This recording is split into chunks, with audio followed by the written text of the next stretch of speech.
Kwa hivyo ambao ni maimamu wanaswalisha salatu tarawih, si maimamu peke yake wanaoswalisha salatu tarawih, ambaye ni imamun mustaqilun msikitini, ambaye kwamba ameajiriwa, yeye ndo ameteuliwa, ndo imamu msikitini.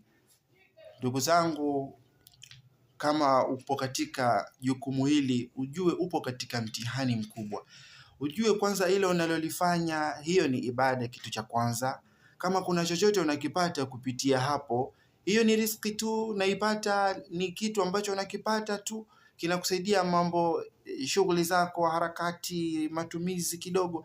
Lakini inatakana uzingatie sehemu kubwa ya hiyo uimamu, sehemu kubwa ya huo uimamu ambao unafanya iwe unaegemeza kwa ajili ya Allah. Usifanye kwa sababu kuna kitu unapata mwezi